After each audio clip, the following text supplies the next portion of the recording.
ரிஷபராசி அன்பர்கள், உங்களுக்கு இந்த குரு பயிற்சி எப்படி இருக்குது? ஆல்ரெடி எல்லா பயிற்சியுமே நல்லா தான் இருக்குது. ஆனால் ஆல்ரெடி எல்லா பயிற்சியும் நல்லா இருந்து எனக்கு பெருசாக நல்லது நடக்கலையேம்மா அப்படின்றவங்க கவலைப்படாதீங்க. காரணம் என்ன அப்படின்னா, குரு பயிற்சி ரொம்ப நல்லா இருக்குது. குரு பகவான் 3ஆம் பாவத்தில் வந்து உச்சம் பெற்று உட்கார்ந்துருக்கார். 3ஆம் பாவம் அப்படின்றது முயற்சி ஸ்தானம், இளைய சகோதர தைரியஸ்தானம். முயற்சி ஸ்தானத்தில் குரு, முயற்சி ஸ்தானத்தில் ஒரு சுபர் உட்கார்றாரு அப்படின் போது, பாபர் உட்கார்ந்தாலும் அதுக்கேற்ற மாதிரி முயற்சி வரும்.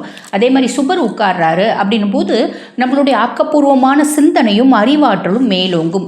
இன்பில்ட்டாக எனக்கு நிறைய எனர்ஜி இருக்கும், ட்ரெமெண்டஸ் எனர்ஜி அப்படின்னு சொல்லுவாங்க பார்த்தீங்களா, அது இருக்கும். நான் எந்த ஒரு விஷயத்தை கற்றுக்கினாலும் ரொம்ப நாலேஜபிளான பர்சனாக அந்த விஷயத்தை ரொம்ப பக்காவாக கற்றுக்குவேன். கற்றுக்கிறதுனால என்னுடைய தைரியம் அதிகமாகும். பொதுவாக வந்து பார்த்தீங்கன்னா, ஒருத்தவங்களுக்கு தைரியம் எதனால் அதிகமாகும்? நிறைய காசு இருந்தால் ரொம்ப தைரியம் இருக்கும், படபலம் இருந்தால் அதிகம் இருக்கும். அதுக்கு அடுத்து நம்மளுக்கு பயங்கரமான இன்டெலிஜென்ஸ் இருக்குது, நான் ரொம்ப புத்திசாலி அப்படின்னும் போது வரக்கூடிய தைரியம் அது ரெண்டுத்தை விட தூக்கலாக இருக்கும். அப்போ இந்த காலகட்டம் நான் ரொம்ப பெரிய புத்திசாலி, எனக்கு அதீத முயற்சி அப்படின்றது உண்டு. இந்த மாதிரி ஒரு விஷயத்தில் நம்மளுக்கு தைரியமும் மனோ வலிமையும் அதிகமாகும். இந்த ஒரு மனோ வலிமையும் தைரியமும் இருந்தால் நம்மளால் நிறைய விஷயத்தை சாதிக்க முடியும் இல்லைங்களா? அந்த மாதிரி ரிஷபராசி அன்பர்களுக்கு 3ஆம் பாவம் குரு பகவான். நிறைய பேர் யோசிப்பாங்க, ஏன் மேடம் ஸ்தான பலம் பெருசாக இல்லையே? ஸ்தான பலத்தை பற்றி கவலைப்பட வேண்டாம். நம்மளுக்கு வந்து பார்த்திங்கன்னா, ரிஷபராசி அன்பர்களுக்கு ராசி அதிபன் சுக்கிர பகவான், குரு பகை கிரகம் தான். அவர் 3ஆம் பாவத்தில் உபஜயஸ்தானத்தில் இருக்கிறது தப்பு இல்லை, நல்லது தான். அதுக்கும் மேலே அவருடைய உச்ச பார்வை அப்படின்றது வந்து பாருங்கள் 7ஆம் பாவத்தை பார்க்குது. நிறைய ரிஷபராசி அன்பர்களுக்கு இது வரைக்கும் திருமண பிராப்தமே கூடி வரல, இப்போ நல்ல அருமையான வரன் அப்படின்றது வரும். கணவன் மனைவிக்குள்ள ஒத்துமையே இல்லைங்க, இப்போ ஓரளவுக்கு அந்யோன்யம் அப்படின்றது அதிகரிக்கும். ஆல்ரெடி கல்யாணம் ஆகி டிவோர்ஸ் ஆயிடுச்சுங்க, இந்த காலகட்டம் சூப்பரான இளைய கலத்திரம் அமையும். இதெல்லாம் பெரிய ப்ளஸ்.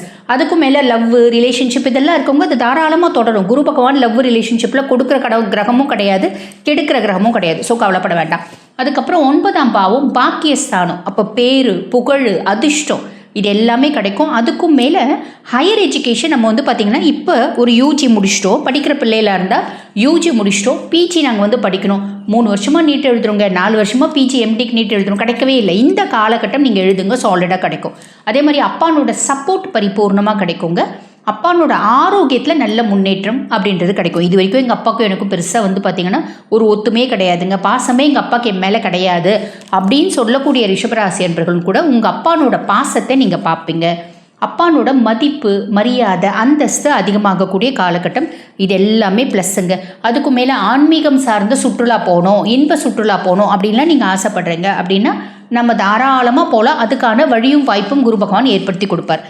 லாபஸ்தானத்தில் குருனோட பார்வை. என்ன தொழில் நீங்கள் செய்கிறீங்க அப்படின்னாலும் அதில் அபரிவிதமான லாபம் அப்படின்றது வரும். முக்கியமாக ஆன்மீகம் சார்ந்த தொழில் செய்கிறவங்களுக்கு ரொம்பவே லாபம் வரும். ஆன்மீகம், இறை வழிபாடு இது சார்ந்து நம்ம வந்து பார்த்திங்கன்னா வேலையில் இருக்கோம், தொழிலில் இருக்கோம் அப்படின்னா அதில் வந்து பார்த்திங்கன்னா நல்ல லாபம் வரும். இந்த டூர் கூட்டிகிட்டு போகிறது, ஸ்பிரிச்சுவல் டூர்ஸ் கூட்டின்னு போகிறது, அவங்களுக்கெல்லாமும் நல்ல ப்ராஃபிட் அப்படின்றது கிடைக்கும். அப்போ அவங்களுக்கு மட்டும்தான் கிடைக்குமா? எல்லாருக்குமே கிடைக்கும்.